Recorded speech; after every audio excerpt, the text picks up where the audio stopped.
विश्वानि देव सवितर्वाणि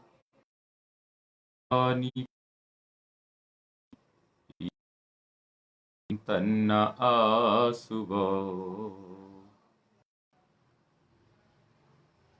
सर्वेभ्यो नमो नमः। साम्प्रतं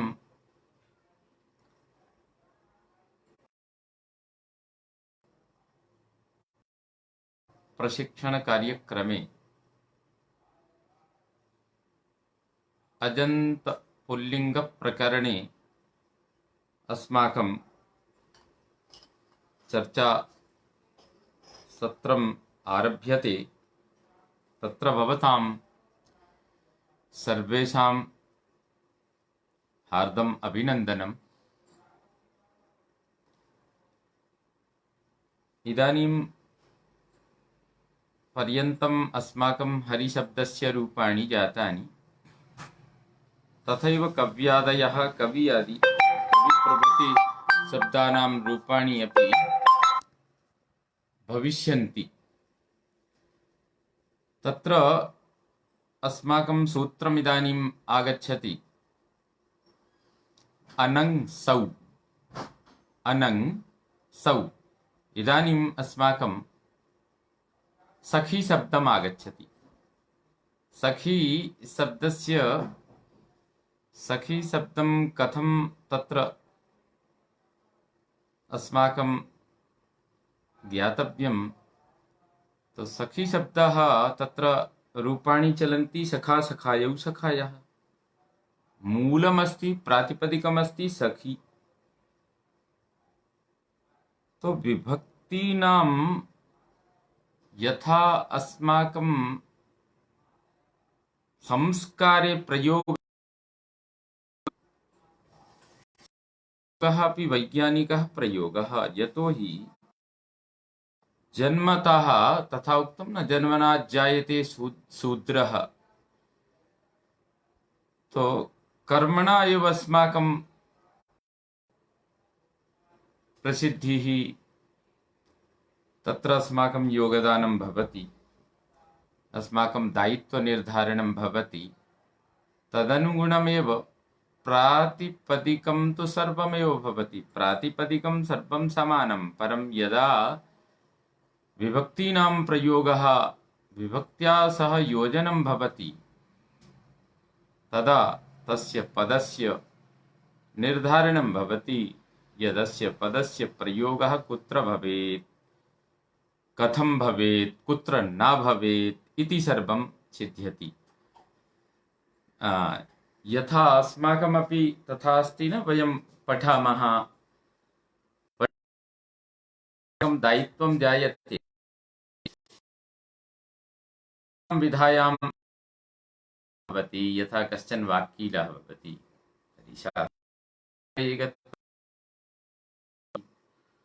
कश्चन अध्यापकः भवति, सः अध्यापयति।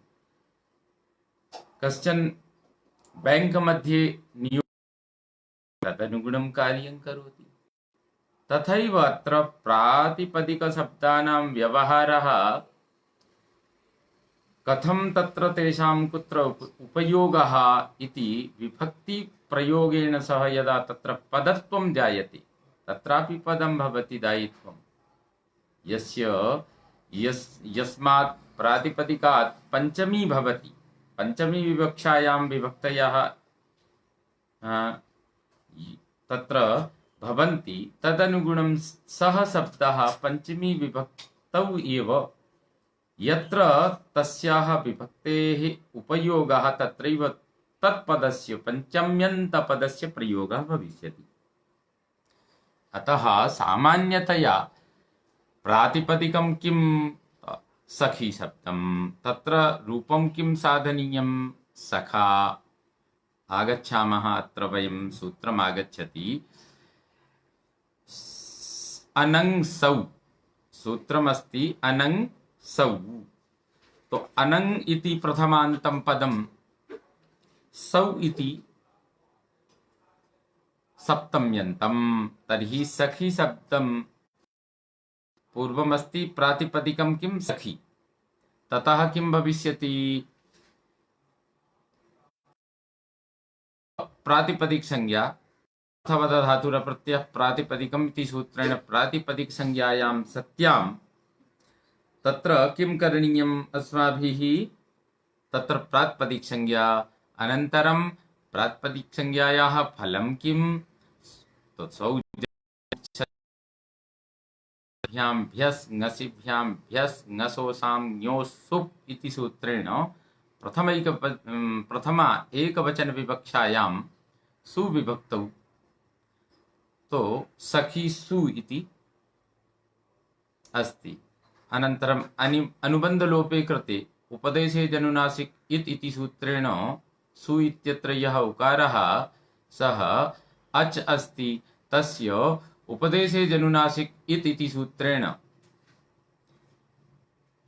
तत्र इत्संज्ञायां तस्य लोपः इति सूत्रेण लोपे कृते तो सखी सा इति स्थितिः अस्ति।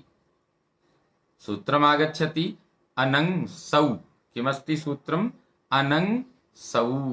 तत्र तस्य अर्थः अस्ति सख्युः अङ्गस्य अनङ्गादेशो असम्बुद्धौ सौ। सामान्यतया अस्य सूत्रस्य अर्थः अस्ति यत् सखी शब्दम् अस्ति, सखी शब्दः, तो सखी शब्द अस्ति, सखी शब्द का जो अंग हो उस अंग के स्थान को अनंग आदेश होता है, संबुद्धि भिन्न सुपरे रहते।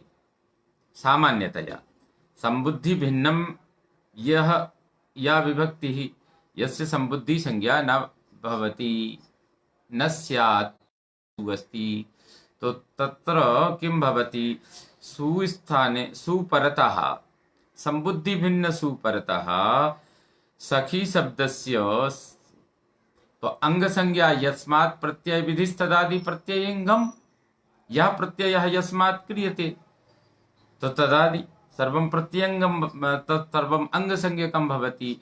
तो यस्मात् प्रत्यय विधि सखी शब्दात् प्रत्यय विधि सखी शब्दात् सु आगतः, अतः तस्य तदादि किं सखी, तत्र सखी अंगम अस्ति, अतः तस्य अंगस्य किं भविष्यति? अंगस्य अनङ् आदेशः। तर्हि इकार स्थाने सखी इत्यत्र इकार स्थाने अलोन्त्यात् तत्र किं भविष्यति? तो सखी इत्यस्य यः इकारः खकारोत्तरवर्ती इकारः तस्य स्थाने अनङ् आदेशे कृते तो सखी अस्ति, सखी तो इकारः गतः, इकार स्थाने अनङ् आगतः, तो सख खकारान्तम् अस्ति अनङ् और सा। अत्र अनुबन्ध लोपे कृते ङकारस्य ल सक् व तद्धिते इति सूत्रेण इत्संज्ञायां तस्य लोपः इति सूत्रेण लोपे कृते सखी और अन् और अकारस्यापि इत्संज्ञा भविष्यति, तर्हि अन्नकारान्तमेव तिष्ठति अत्र। तो सखी सखन् सख अन् सा इति अस्ति। सखन् खकार अकारयोः मेलने सति सखन् सा इति स्थितिः अस्ति। अनन्तरम् अस्माभिः किं करणीयं? तत्र सखन् सा इति स्थितौ अलोन्त्यात् पूर्वोपधा इति सूत्रम् आगच्छति। अलः इति पञ्चम्यन्तम्, अन्त्यात् इत्यपि पञ्चम्यन्तम्, पूर्वः इति प्रथमान्तम्, उपधा इति प्रथमान्तम्। अत्र किं क्रियते अनेन सूत्रेण? अन्त्यादलः पूर्वो वर्णः उपधा संज्ञः स्यात्। अन्तिम वर्ण यह अंग अस्ति तस्य अन्तिमः वर्णः कः? नकारः। ततः पूर्ववर्णः कः? अकारः। तो तस्य किं भविष्यति? उपधा संज्ञा भविष्यति। उपधा संज्ञा विधायकं सूत्रमस्ति अलोन्त्यात् पूर्व उपधा। किं सूत्रम्? अलोन्त्यात् पूर्व उपधा। तो अंतिम वर्णात् पूर्व यह वर्णः सः उपधा संज्ञा भवति, उपधा संज्ञको भवति। तो अत्र किमस्ति? सखन् इत्यत्र अंतिम वर्णः नकारः, ततः पूर्वं खकारोत्तरवर्ती अकारः, सः उपधा संज्ञां लभते। तो सः उपधा संज्ञां लभते तर्हि तत्र किं भविष्यति? या संज्ञा सा फलवती। उपधा संज्ञायाः फलं किं तावत्? तो सर्वनामस्थाने चा सम्बुद्धौ सूत्रम् आगच्छति। सर्वनामस्थाने चा सम्बुद्धौ अस्माकम् इदानीं पर्यन्तं स्थितिः अस्ति सखन् सा। तो सूत्रम् आगच्छति सर्वनामस्थाने चा सम्बुद्धौ।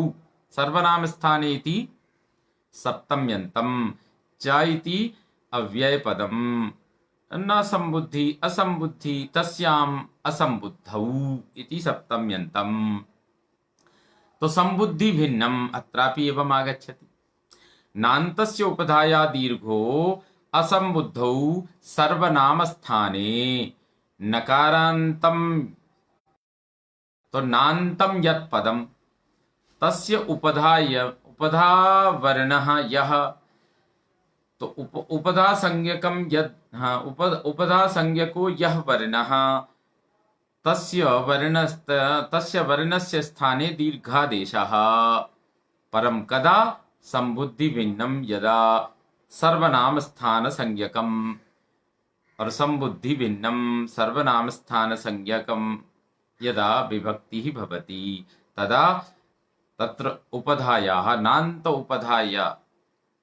नान्तस्य उपधायाः दीर्घः भविष्यति। तो अत्र किं भविष्यति? नान्तं पदमस्ति सखन्, तस्य उपधा अस्ति यकारः, तस्य स्थाने दीर्घः भविष्यति। परम् एवं चिन्तनीयम्, असम्बुद्धौ सर्वनामस्थाने। सर्वनामस्थानसंज्ञकं किमासीत्? तत्र स्वादयः पञ्च सर्वनामस्थानसंज्ञकानि सन्ति। तो सर्वनामस्थानसंज्ञकानि सन्ति सु औ जस् अम् औट्। तत्र सु आगच्छति, यत्र सखन् सा इत्यत्र सु प्रथमा एकवचनमस्ति, अतः सर्वनामस्थानसंज्ञकमस्ति। सम्बुद्धि भिन्नमस्ति, अतः तत्र नकारान्तं यत् पदं तस्य उपधायाः दीर्घे सति सखान् सा इति स्थितिः। सखान् सा इति आगच्छति। काल प्रत्ययः अपृक्तः समान्तम् चासौ अल् इति एकः च एकवर्णः। तो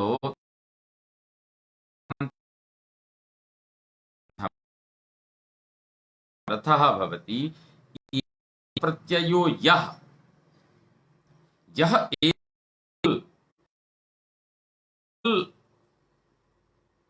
स्वरूपात्मकः यः प्रत्ययः, एकवर्णात्मकः यः प्रत्ययः, यथा सा अस्ति सखान् सा। तो एकवर्णात्मकः यः प्रत्ययः सः अपृक्त संज्ञा स्यात्। तो सा इत्यत्र अपृक्त संज्ञा। कुत्रापि एकवर्णात्मकः यः प्रत्ययः तस्य संज्ञा भवति अपृक्त। तो न पृक्त इति अपृक्त। तो अपृक्त संज्ञा विधायकम् एतत् सूत्रम्। तो अनेन सखान् सा इत्यत्र सा इति अपृक्त संज्ञकं जातम्। तो अपृक्त संज्ञायाः फलं किम्? तत्र अपृक्त संज्ञायाः फलं पश्यन्तु। हल्ङ्याभ्यो दीर्घात् सुतिस्य अपृक्तं हल् इति सूत्रम् अस्ति। हल्ङ्याभ्यो दीर्घात् सुतिस्य प्रक्तं हल्। हल् च अत्र हल्ङ्याभ्यो दीर्घात् सुतिस्य प्रक्तं हल् इत्यत्र हल् च ङीप् च आप् च, हल् च ङीप् च आप् च तेषाम् इतरेतरद्वन्द्वः।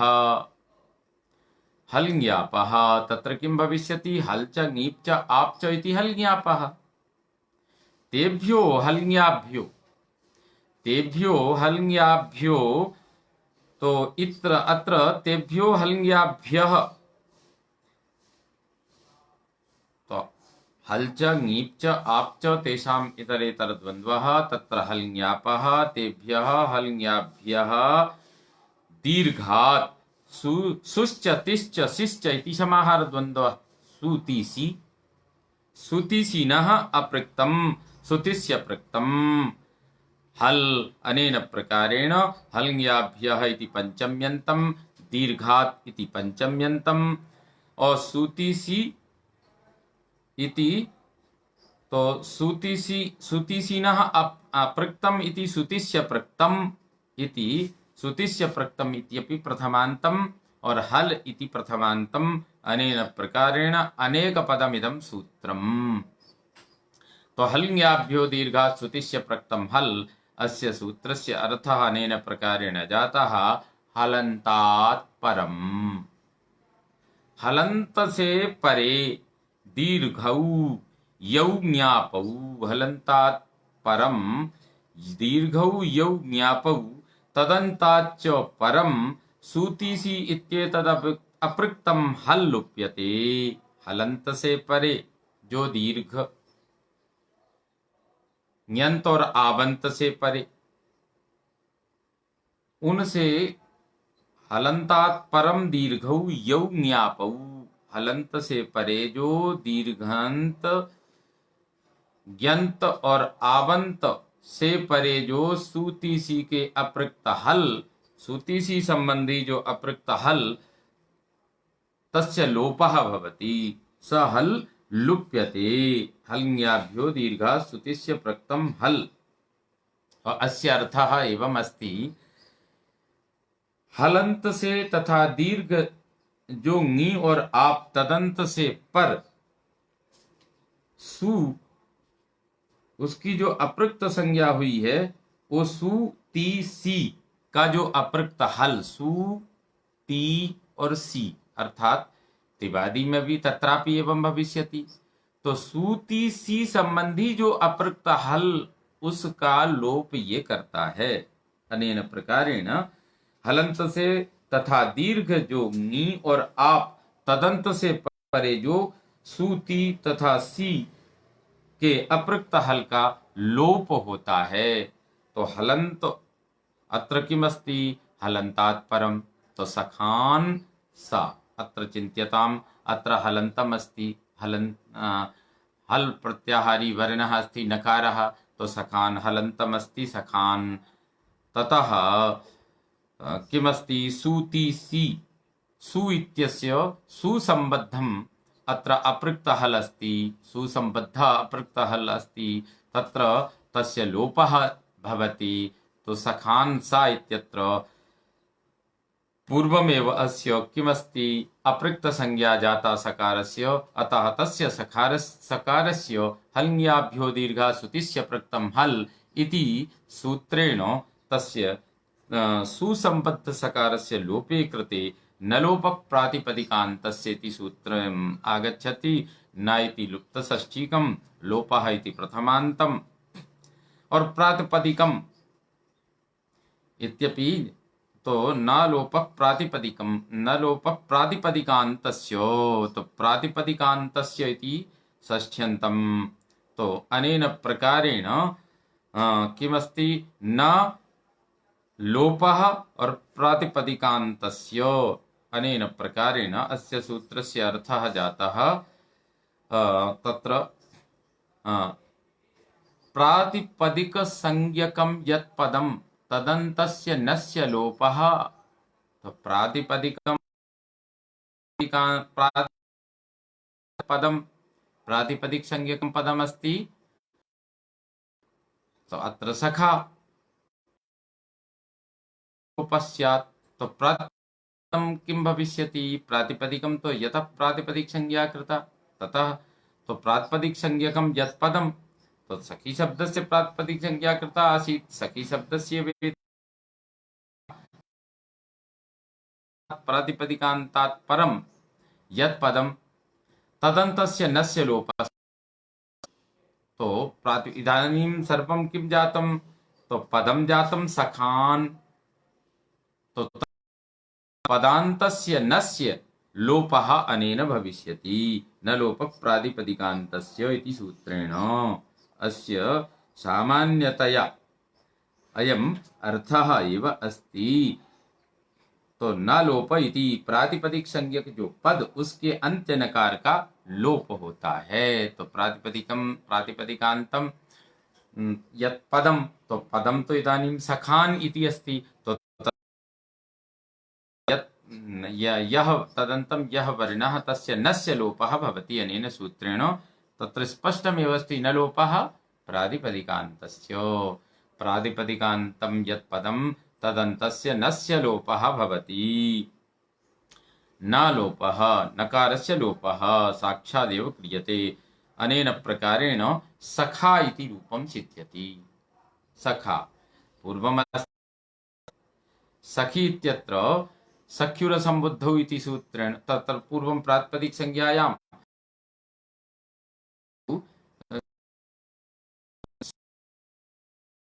सखी सा, तत्र सखी इत्यस्य अनङ्गादेशः।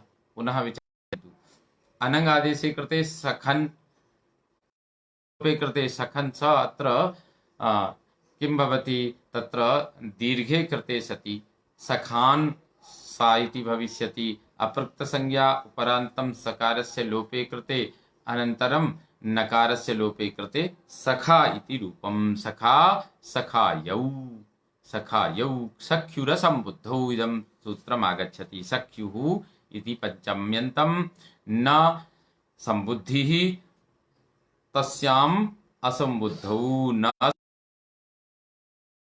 इति असम तस्याम्, तो सख्युरसम्बुद्धौ। सख्युः अंगात् परम, सम्बुद्धिवर्जं सर्वनाम स्थानं णेदवत्, अनेन णेदवत् क्रियते, णेदवत् भावः क्रियते। णित् सम्बद्धं यत् कार्यं तद् भविष्यति अनेन। अनन्तरं तस्य लाभः कः णेदवत् करणेन, तो सखी शब्द अस्ति। किमस्ति, सखी शब्द अस्ति। तो सखी शब्दात् प्रातिपदिकात् प्रथमा द्विवचन विवक्षायाम् औ कृते सखी औ इति अस्ति। अत्र सम्बुद्धि भिन्नम् अस्ति, अतः तो सखी शब्दम् अस्ति। तो सखी शब्दं तत्र अनेन प्रकारेण सखी शब्दात् औ विभक्तौ कृते तत्र सख्युरसम्बुद्धौ, सम्बुद्धि भिन्नं यत् पदं, सम्बुद्धि भिन्नं यत्, तो सम्बुद्धि भिन्नम् अस्ति औ, अत्र सम्बुद्धि नास्ति, सम्बुद्धि संज्ञा नास्ति, संबोधने नास्ति, प्रथमा एकवचने एव अस्ति। अतः अस्य सूत्रस्य तथा प्रयोगः भविष्यति। अनेन सूत्रेण किं क्रियते, णिद्वद् भावः क्रियते सख्युरसम्बुद्धौ। किमस्ति सूत्रम्, अस्य अर्थः एवं जायते, सखी रूप अंग से पर। तो सखी इति अंग संज्ञा अस्ति एव, यस्मात् प्रत्ययविधिस्तदादि प्रत्ययिंगम। द्विवचन विवक्षायाम् औ विभक्ति अस्ति। औ परता सखी शब्दस्य अंग संज्ञा भवति। अंग संज्ञानन्तरम् अस्य सूत्रस्य एवं भवति अर्थः, सखी रूप अंग से पर संबुद्धि भिन्न सर्वनाम स्थान प्रत्यय णित् हो, णित् के समान हो। तो औ है, सखी परतः या विभक्ति ही औ भवति। णितवत्, तो भविष्यन्ति। तो अत्र भावस्य कः, तो सखी, तत्र सम्बुद्धि भिन्न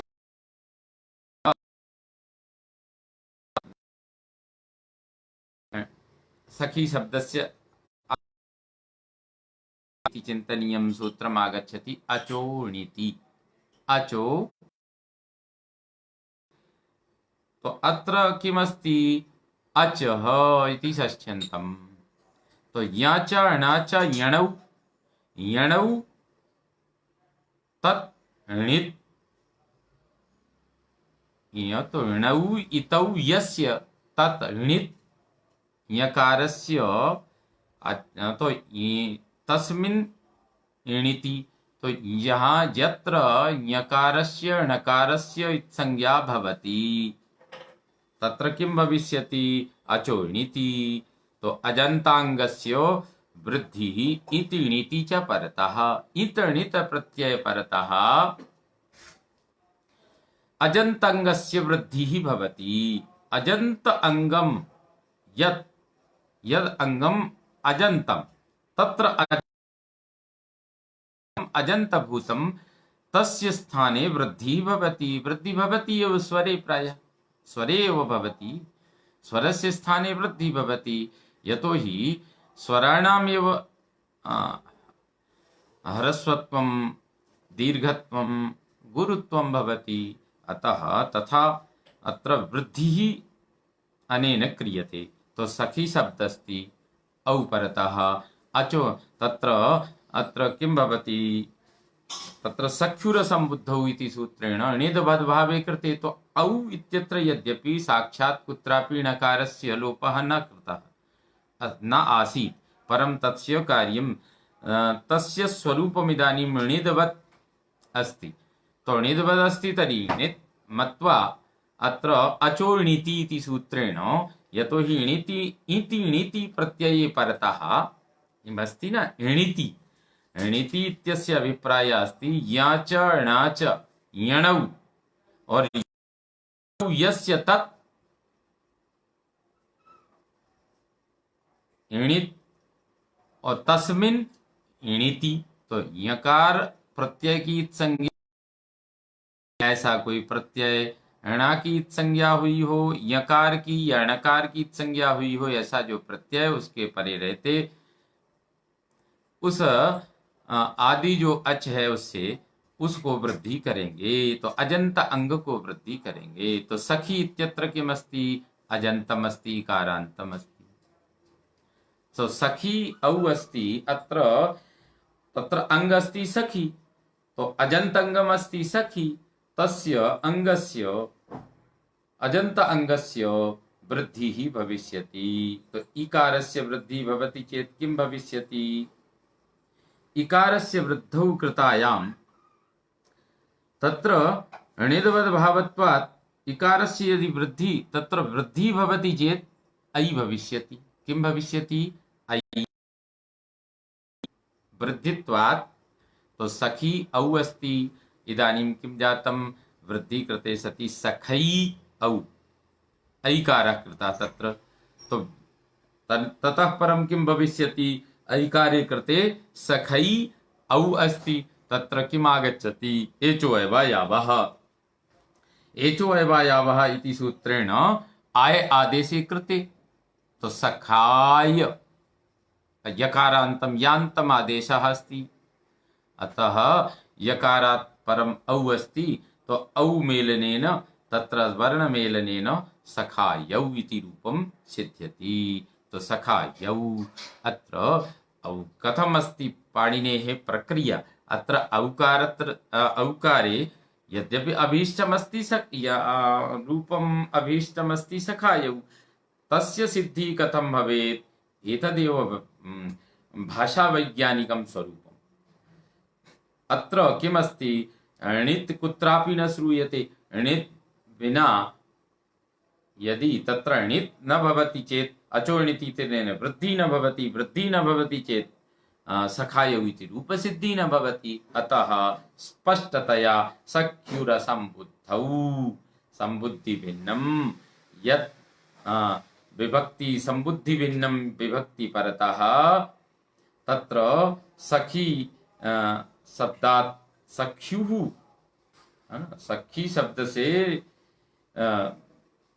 संबुद्धि भिन्न विभक्ति परे रहते उसको णिद्वद् भाव होता है। ईशा प्रक्रिया निर्मिता, एतदेव स्वरूपं वै, एतदेव वै व्याकरणस्य वैशिष्ट्यम्। अतः सखायौ इति रूपं सिद्ध्यति। अनेन प्रकारेण सखायः सखी शब्दात् बहुवचनात्, सखी शब्दात् प्रातिपदिक संज्ञा, ततः प्रथमा बहुवचन विवक्षायां जस्, तो सखी सखी सखी जस स्वरूपाणाम एक शेष एक विभक्त इत्यनेन एक शेषे कृते सखी जस अनुबंध लोपे सखी अस। अत्र किं भविष्यति, सख्युरसम्बुद्धौ इति सूत्रेण अत्रापि तथैव भविष्यति। णिद्वद्भावः, णिद्वद्भावे कृते किं भविष्यति, अचो णिति इति सूत्रेण वृद्धि, आयाव इति सूत्रेण आय आदेशे, तो सखायस् अनन्तरं सकारस्य ऋत्वे विसर्गे सखाय, अतः अग्रे आगच्छति। अत्र हे सखी शब्दात् प्रथमा एकवचन विवक्षायां सु, परं तत्र सम्बुद्धि संज्ञकम् इदानीम् अस्ति। अतः हे सखी सु तत्र अनुबंध लोपे कृते तत्र इङ् संबुद्धि संज्ञायाम् एङ् ह्रस्वात् संबुद्धे अनेन तत्र किमस्ति लोपे कृते हे सखे इति रूपं सिद्ध्यति। हे सखे अत्र अनेनैव प्रकारेण ह्रस्वस्य गुणः इति सूत्रेण गुण भविष्यति। हे सखी अस्ति, सखी अत्र इकारस्य ह्रस्वस्य गुणः इति सूत्रेण गुणे कृते तत्र एङ् ह्रस्वात् संबुद्धे इति सूत्रेण तत्र सकारस्य संबुद्धि संबुद्धि संज्ञकः यः स तस्य सकारस्य लोपे हे सखे इति रूपम्। अनेनैव प्रकारेण अग्रे यामः सखायं सखी अस्ति प्रातिपदिक संज्ञा, ततः द्वितीया एकवचने अम् इति विभक्तौ तत्र सखी अम् अस्ति। अत्र किमस्ति सख्युरसम्बुद्धौ इति सूत्रेण सखितः या संबुद्धि भिन्न विभक्ति तत्र तस्य णिद्वद् भावे कृते तो सखी अम् तत्र णिद्वद् भावे कृते सति अचो णिति इति सूत्रेण वृद्धि तो सखै अम् एचो एवायावा इति सूत्रेण आय आदेशे सखाय अम् वर्णमेलनेन सखायम् इति रूपं सिद्ध्यति। तथैव सखायौ पूर्वमेव सिद्धं सखीन् अत्र किं भविष्यति सखीन्। तो सखी शब्दात् बहुवचन विवक्षायां द्वितीया बहुवचन विवक्षायां सखी सस् अनुबंध लोपे सखी अस् तत्र किं भविष्यति प्रथमयो पूर्वसवर्णः इत्यनेन पूर्वसवर्ण दीर्घे कृते सखीस् सकारस्य स्थाने तस्मात् छसो नः पुंसि इति सूत्रेण नकारे कृते सखीन् इति रूपं सिद्ध्यति। अतः परं सख्या सखी शब्द अस्ति, तो सखी शब्द इति अस्ति तो सख्या इत्यत्र तृतीया एकवचने टा आगच्छति। तो सखी टा अनुबंध लोपे सखी आ इत्यत्र किं भविष्यति एको यणचिति सूत्रेण यण प्राप्तिः अस्ति एव यण भविष्यति।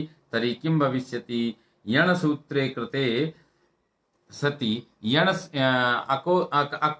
इको यणचिति सूत्रेण यणादेशे कृते तो सखी इकारस्य स्थाने यकारे वर्णमेलनेन सख्या इति रूपं सिद्ध्यति। सख्या अनेनैव प्रकारेण सख्ये चतुर्थी एकवचन विवक्षायां ङे अनुबंध लोपे सखी ए अतः परम इको यणचिति सूत्रेण यकारे कृते सख्ये इति रूपं सिद्ध्यति। इतः परम अस्ति ख्यत्यात् परस्य। ख्यत्यात् परस्य किमस्ति सूत्रं ख्यत्यात् परस्य अस्य ख्यश्च त्यश्च तयोः ख्यत्यम् तस्मात् ख्यत्यात् अत्र ख्यश्च त्यश्च तयोः समाहारः इति अस्ति समाहार द्वन्द्व अस्ति। तो ख्यश्च त्यश्च तयोः ख्यत्यम् तस्मात् ख्यत्यात् तो ख्यत्यात् इति पंचम्यन्तं परस्य इति षष्ठ्यन्तम्। अत्र अस्य सूत्रस्य अर्थः जायते खीति शब्दाभ्यां कृतयणादेशाभ्यां परस्य ङसि ङसोः अत उः बहु खिति अर्थात ह्रस्व इकारांतम यत् खी और ती अथ च दीर्घ इकारांतम यह खी और ती ततः तत्र कृतयणादेशाभ्यां तत्र यणादेश किया हुआ हो यणादेशः कृतः स्यात् ततः परस्य यह ङसि और ङस तस्य अकारस्य ङसि ङसोः अतः अत उः तो ङसि ङस संबंधी जो अकार उसके स्थान में ऊ होता है। अनेन सूत्रेण अयम अर्थः क्रियते। तत्र ख्यत्यात् परस्य जिनको यण आदेश किया गया हो उन ह्रस्वांत खी और ती तथा दीर्घांत खी और ती शब्द से परे जो ngसी और ngस के आकार के स्थान में उकार आदेश होता है। तो अत्र पश्यन्तु सखी शब्दात् प्रातिपदिक संज्ञा प्रातिपदिक संज्ञान्तरं तत्र पंचमी एकवचन विवक्षायाम अथ च षष्ठी एकवचन विवक्षायाम ngसि ngस अनुबंध लोपे तत्र अस एव शिष्यते। तो सखी अस तत्र इको यणचीति सूत्रेण यण आदेशः सख्यस सख्य है न सख्य यकारान्तम् अस्ति यणादेशः तर्हि अस् अनन्तरम् अस्ति। अत्र सूत्रम् आगच्छति ख्यत्यात् परस्य यत्र ह्रस्वीकारान्तं खी और ती। तो अत्र सखी शब्द अस्ति तत्र ह्रस्वीकारान्तं खी अस्ति ततः परम यह ngस और ngसी और ngस अर्थात पंचमी में ngसी षष्ठी में ngस तत्संबंधी यह अकारः तो अस अस्ति तस्य स्थाने उकारादेशः भवति। तो सख्य जहां यणादेश कर दिया हो कृत यणादेशाभ्याम परस्य ngसि ngस संबंधी अकारस्य स्थाने उकारादेशः। तो सख्य अस अस्ति अस आस्त्यस्य स्थाने उस इति जाते उ जातः तो सख्युस् सस्य ऋत्वे विसर्गे सख्युः इति रूपं सिद्ध्यति। अनन्तरम् आगच्छति औत् किमस्ति औत् औत् इति सूत्रम्। तो औत् इत्यस्य औत् इति प्रथमान्तमेव अस्ति पूर्वसूत्रस्य सर्वं इतः परस्य ङे औत् औत् इति सूत्रस्य अर्थः इदुतोः परस्य ङेरौत् इकारांत और उकारांत इदुतोः परस्य। तो इदुतोः परस्य ह्रस्व इकारांत और उकार से परे ङी को औत् आदेश होता है। तो औत् आदेश होता है। तो अत्र एवं इतः परस्य ङेरौत् इदुतः परस्य। तो इदुतः परस्य इकारांत और उकारांत से परे ङी के स्थान में औत् आदेश हो जाता है। तो सखी शब्द है तत्र प्रातिपदिकात् अनन्तरं सप्तमी एकवचन विवक्षायां ङी तो सखी ङी। अत्र किं करणीयम् अनुबन्धलोपः तो सखी ई इति अस्ति तत्र किं भविष्यति तत्र सखी ई इति अस्ति। तो सखी ई अस्ति तत्र किमस्ति यणादेशः तो तत्र सखी ई इत्र एवम् अस्ति सखी ङी इति अस्ति तर्हि तत्र पूर्वं किं करणीयम् अत्र यणादेश कृत यणादेशः अस्ति। अतः अत्र सख्यौ इति निर्माणे सर्वप्रथमं सखी ङी अस्ति तत्र पूर्वम् एव औत् इति सूत्रम् आगच्छति। किम् आगच्छति औत् इति सूत्रम्। अत्र पूर्वं किं करणीयम् अत्र तो सखी औ अस्ति तो सखी अत्र सप्तमी एकवचने ङी अस्ति। तो सखी ङी इत्यत्र अस्माकं तत्र तथा चिन्तनमस्ति यत् ङी अस्ति तर्हि यदि अनुबन्धलोपः भवति तर्हि सखी ई इकारात् परं पुनः ई अस्ति। अत्र किं करणीयम् अत्र एवम् अस्ति। तो अत्र पूर्वमेव औकारादेशः करणीयः न तु पूर्वं यण् इति करणीयः तथा नास्ति। अत्र एवं नास्ति यत् कृतयणादेशाभ्यां ङी स्थाने औत् आदेशः अस्ति। अत्र औत् इति सूत्रस्य अर्थः अस्ति इतः इदुतः परस्य इकारांत उकारांत से परे जो ङी है उसके स्थान में औ होता है। तो यहाँ सर्वप्रथम सखी ङी इत्यत्र पूर्वमेव औत् इति सूत्रेण ङी स्थाने औत् आदेशे कृते सखी औ इति स्थितिः किमस्ति सखी औ इति स्थितिः अस्ति। अनन्तरं इको यणचि इति सूत्रेण यण आदेशः तो सख्यौ इति रूपसिद्धिः। तो पूर्वम् अत्र यणः प्राप्तिरेव नास्ति, यतोहि सखी इ अस्ति, अत्र तो दीर्घप्राप्तिः अस्ति। अतः सर्वप्रथमं ङि स्थाने औत् आदेशः करणीयः। सखी अनुबन्धलोपे सखी औ और इको यणचि इति सूत्रेण यण आदेशे कृते सख्यौ इति रूपसिद्धिः। अनेनैव प्रकारेण अस्माकं सखी शब्दस्य रूपाणि भवन्ति। तो सखी शब्दस्य रूपाणि एवं अनन्तरं किम् आगच्छति? पतिः समास एव। शेषं हरिवत्, अन्यत् सर्वं रूपसिद्धिः हरिवदेव अस्ति। तो अग्रिमं सूत्रमस्ति पतिः समास एव। किं सूत्रं?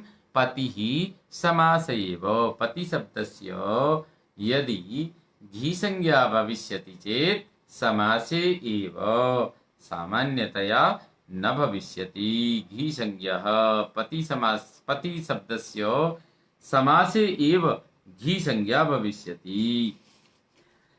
तो पति शब्द समास में ही घी संज्ञक हो, अन्यत्र नहीं, क्योंकि शेषोज्ञ सखी इकारांत उकारांत सखी को छोड़कर जितने भी हैं सर्वेषां घी संज्ञा भवति। परम पति शब्देपि तथैव भविष्यति। परम पति शब्दे तत्र यदि पति शब्दे घी संज्ञा नाभीष्टा, पति शब्दे घी संज्ञं न वाञ्छन्ति, अतः तत्र पति समासे एव। यदि पति शब्दे भवति चेत् यथा सखी तत्र उक्तम् आसीत्, सखी को छोड़कर घी संज्ञा यदि हो, इकारांत उकारांत की घी संज्ञा हो लेकिन सखी को ना हो, इसी तरह से पति वहां नहीं, कभी पति में भी अभीष्ट नहीं है। अतः ये भिन्नतया एकम सूत्रम विरचितम पति समास एव। पति शब्दे यदि भवति चेत् समासे एव भविष्यति। सामान्यतया केवलं यत्र पति आगच्छति तत्र घी संज्ञा न भविष्यति। अतः तस्य फलं किं? पत्या। घी संज्ञकं यत्र आसीत् तत्र आङ्गो नास्त्रियामिति न अभवत्, परम अत्र न भवति, अतः पत्या अत्र एवं रूपसिद्धिः अस्ति। पति शब्दात् टा विभक्ति कृते तो घी संज्ञायाः फलं किम् अस्ति? तत्र आङ्गो नास्त्रियाम् इति अस्ति। ङे ङसि ङस् इत्यत्र घेर्ङिति इति गुणः, घेर्ङिति इति गुणः आङ्गो नास्त्रियाम् और घेर्ङिति इति घेर्ङिति इति सूत्रेण गुणः घी संज्ञकत्वात्। घी संज्ञा यत्र भवति तत्र घेर्ङिति ङित विभक्ति परे रहते गुण तत्र इगन्तं यदस्ति अङ्ग तस्य इक् इत्यस्य स्थाने गुणः भवति स्म घी संज्ञा प्रभावेण। तत्र ट इत्यस्य न इति भवति आङ्गो नास्त्रियाम् इति सूत्रेण।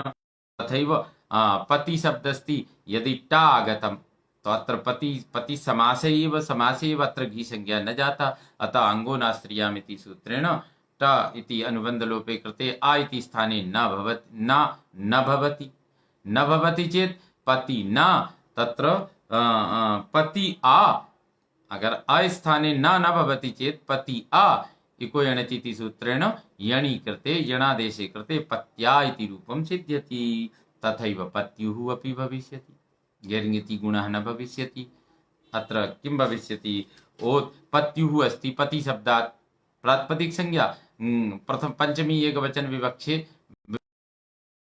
विवक्षायाम् अनुबंध लोप अस्ति, पति अस अस्ति, अत्र घी संज्ञा नास्ति, अतः तत्र घी संज्ञा न भवति, यथा गुण न जातम् न कृते पति अस अस्ति।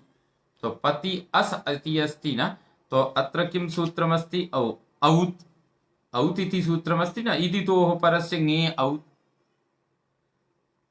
तो तत्र तो अत्र अस्ति, तत्र ख्यत्यात् परस्य पति ङस् अनुबन्धलोपे पति अस्। अत्र किमस्ति? अत्र पति अस् इति अत्र सूत्रमस्ति ख्यत्यात् परस्य खिति शब्दाभ्याम् शब्दाभ्याम कृतयणाभ्याम किम भविष्यति? अतः ऊहु, ngसी ngस संबंधी आ को ऊ हो जाएगा। तो पति है, अस है, अत्र यणादेश इको यणचि से यण प्राप्त, यण हो गया तो पत्य अस हो गया। तो ख्यत्यात् परस्य खिति शब्दाभ्याम खीति शब्द, तो अत्र तिकार ह्रस्वइकारान्, तो ततः परम यह अस ngस संबंध पत्युस् सस्य ऋत्वे विसर्गे पत्युः इति रूपं सिद्ध्यति। षष्ठी एकवचनेपि भविष्यति पति पति। अत्र ख्यत्यात् परस्य इति सूत्रेण अत्र इको यणचि इति सूत्रेण यणादेशे कृते अस् और ख्यत्यात् परस्य इति सूत्रेण अकारस्य उकारे कृते युस् सस्य ऋत्वे विसर्गे पत्युः। पत्युः कथम? शब्द अनुबंध लोपे पति शब्द प्रातिपदिक संज्ञायाम सप्तमी एकवचन अनुबंध लोपे पति ई औत इति सूत्रेण यह ई तत्र तस्य स्थाने औ भविष्यति। यणादेशे एको यणचि इति सूत्रेण यणादेशे कृते इति रूपं सिद्ध्यति वर्णसम्मेलनेन शेषं हरिवत् हरिवत् रूपाणि चलिष्यन्ति।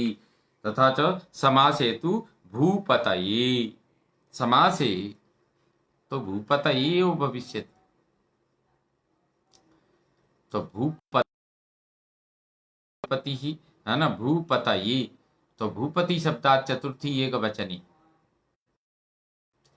ङे ङे तत्र किं भविष्यति? तो अत्र घी संज्ञा भविष्यति, शेषोऽघ्य सखी समास अस्ति, तो पति एव शब्दस्य समासः पतिः, भुवः पतिः भूपतिः। तत्र तो भुवः पतिः भूपतिः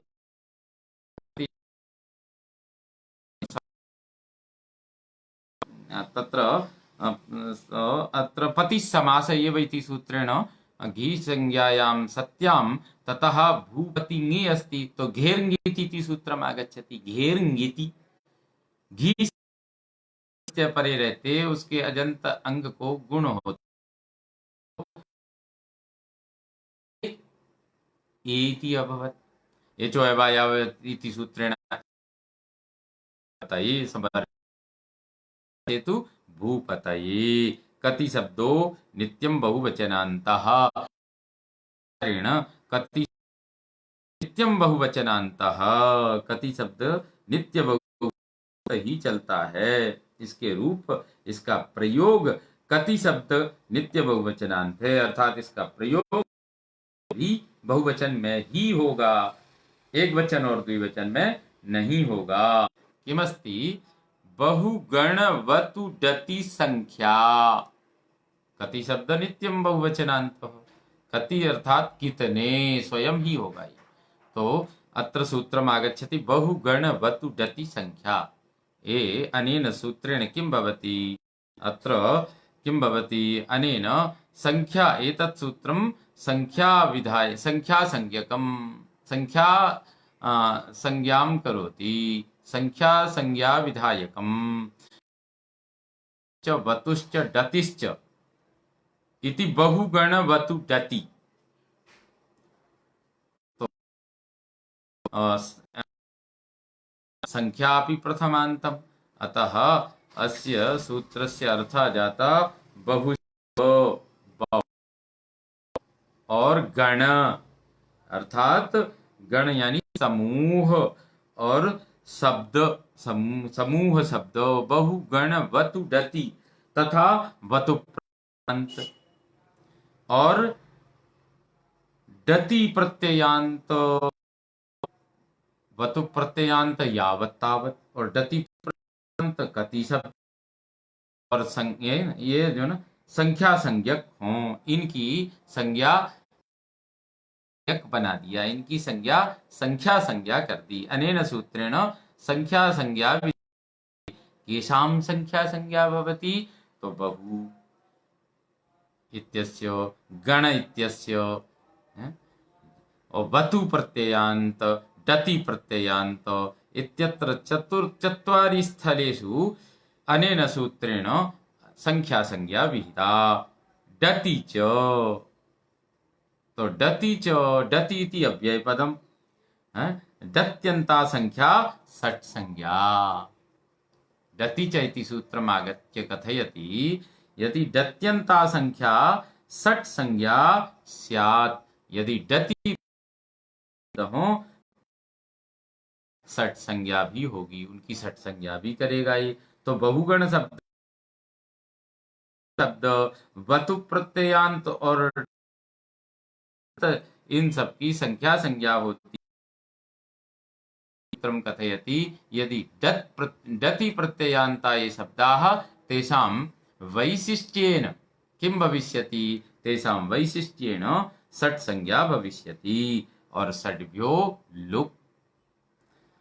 तो एते अस्य संज्ञायाः फलं किं, किमर्थं संज्ञा, या संज्ञा सा फलवती, फलं किं, षड्भ्यो लुक्, षड्भ्यो लुक् जस्ससोः, षट् संज्ञकों से परे हैं, षट् संज्ञक से जो जस और सस उनका लोप हो जाता है, जस्ससोः, षड्भ्यो लुक्, जस और सस प्रत्ययों का, यानी षट् संज्ञक से परे जो जस और सस उनका लोप हो, षड्भ्यो लुक्, उनका लुक हो जाता है। तो षड्भ्यो लुक, षट् संज्ञक शब्दों से परे जो जस और सस उनका लुक हो, अर्थात लोप हो जाता है।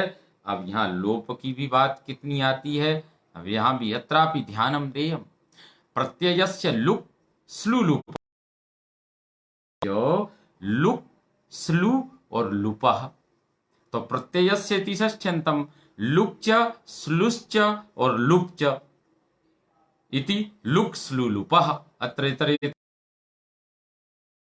तत्र लुक स्लु और लुप शब्दैः कृतं प्रत्ययादर्शनं क्रमात् तत्तत् संज्ञं स्यात्। अनेन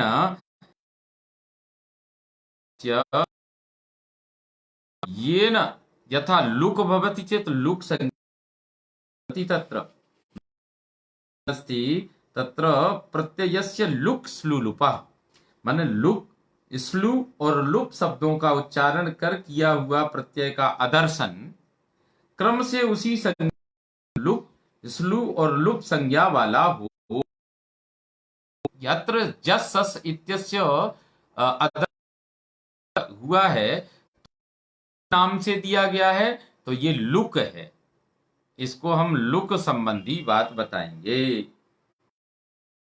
ध्यान देने की बात है, जिसका लुक स्लुप और लुप, लुक स्लु और लुप, तीन शब्द हमारे यहाँ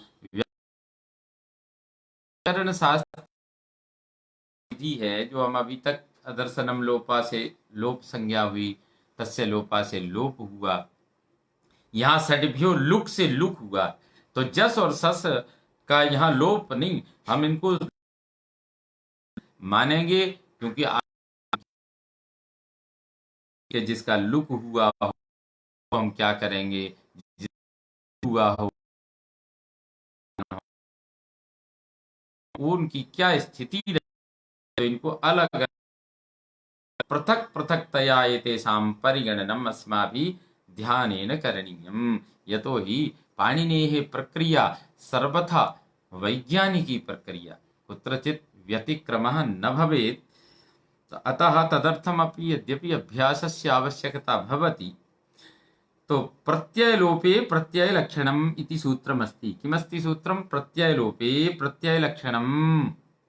तो प्रत्ययलोपे प्रत्ययलक्षणम्, अत्र किमस्ति? प्रत्ययस्य लोपः प्रत्ययलोपः, तस्मिन् प्रत्ययलोपे सप्तम्यन्तमस्ति। तो अत्र तो प्रत्ययस्य लक्षणं निमित्तं यस्य तत् अत्र बहुब्रीहि समासः। तो प्रत्यय प्रत्यय का होना स्यात् का लोप होने हो जाए, तथापि प्रत्यय प्रत्यय का उससे संबंधी जो कार्य हैं वो अवश्य होंगे। इसी सूत्रस्य अर्थः, प्रत्यय के लोप हो जाने पर भी तदाश्रित कार्य उस अंग को होंगे। तो प्रत्यय लक्षण प्रत्ययो लक्षणम निमित्तम यस्य तत् प्रत्यय लक्षणम कार्यमित्यर्थ। तो प्रत्यय व्युत्पत्ति के अनुसार प्रत्यय लक्षण हों अर्थ जो कार्य हैं वह अवश्य होंगे। तो इस सूत्र के अनुसार जो कति शब्द है उसमें जस का लोप होने पर लुप्त जस प्रत्यय निमित्तक जो भी कार्य होंगे वो अवश्य होंगे। अनेन सूत्रेण अर्थात सामान्यतया अर्थः कृतः, यतः लुप भवति लुक भवति स्लु भवति तत्संबद्धानि यानि कार्याणि तानि सर्वाणि भविष्यन्ति इति अस्यास्ति इति लु। अनेन तु सामान्यः नियमः कृतः, अग्रिमं सूत्रं लुमताङ्गस्य न लुमताङ्गस्य न इति अव्ययपदं लुः अस्मान् तेन लुमता अंगस्य इति अर्थः न लुमताङ्गस्य लुमता शब्दे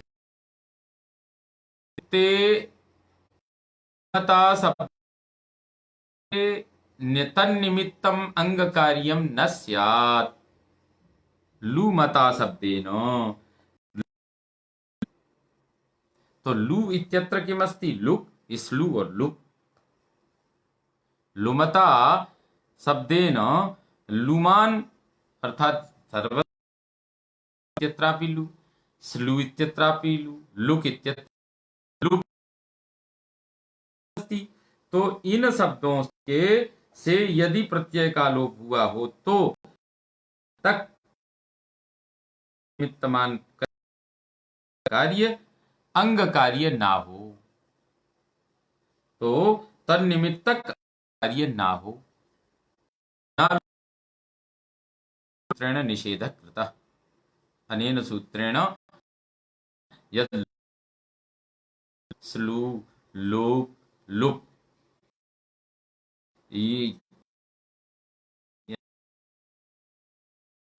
जो और लुप इन तीनों के द्वारा जहां लोप हुआ और तस्य लोपा से लोप हुआ हो, तन्निमित्तम अंग कार्यम न स्यात्, उनसे उनको निमित्त मान करके कोई भी अंग कार्य नहीं होंगे। ये अर्थात लुक स्लू और लुप इन तीनों में लू शब्द है, अतः इन्हें लूम लू है ना, इनको लुमत कहा जाता है। तो शब्द अस्ति कति शब्द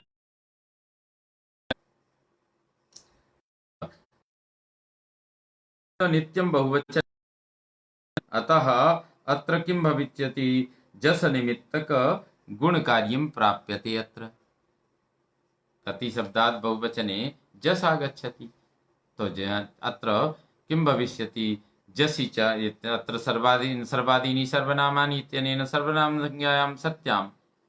तो कति जस अस्ति, तो जस तत्र किं भवति तत्र बहुगण प्रत्ययस्य लुक् षड्भ्यो लुक् इति लुक् कृतं, तो प्रत्ययस्य लुक् स्लु लुपः इति अनेन सूत्रेण किं भवति लुक् स्लु लुप् शब्दैः कृतं प्रत्ययादर्शनं क्रमात् तत्तत् संज्ञं स्यात् निर्धारित कर दी। तो षड्भ्यो लुक् इससे लुक् हुआ, अतः इसकी जस की लुक् संज्ञा हो गई। तो जस संज्ञा हो लोपे प्रत्यय लक्षणम, तो इसने नियम का लोप हुआ प्रत्यय से कार्य हो वो कार्य होने चाहिए। लुमताङ्गस्य अस्ति षट्संज्ञकम् अस्ति अतः तथा षड्व्योलुक इति सूत्रेण लोपे कृते तो अत्र जस् परतः यत् कार्यं भवति तत्र जसि च इति सी इत्यस्य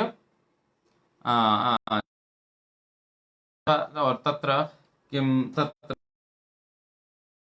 निमित्तकं यत्र जस् निमित्तकं यत् कार्यं जसि च इति गुण इत्यादिकं तत्र प्राप्ति भवति। तो तत्र अत्र कति शब्दात् जस निमित्तक प्रत्ययलोपे प्रत्ययलक्षणम् इति सूत्रेण विधानं कृतं यत् प्रत्ययनिमित्तकं जस परितः जस निमित्तकं यत् गुणादिकं तस्य तत्र अत्र प्राप्तिः परं सूत्रम् आगच्छति न लुमताङ्गस्य। लुमता लु स्लु और लुक यत्र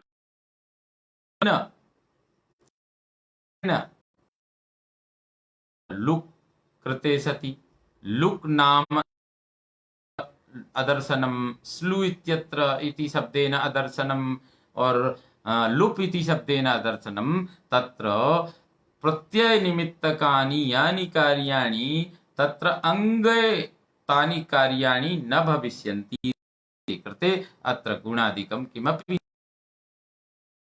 कति इति एव कति कतिभिः कतिभ्यः सिद्धिः जायते जस् सस् इत्यत्र अस्ति जस् ससोः लुक् जातं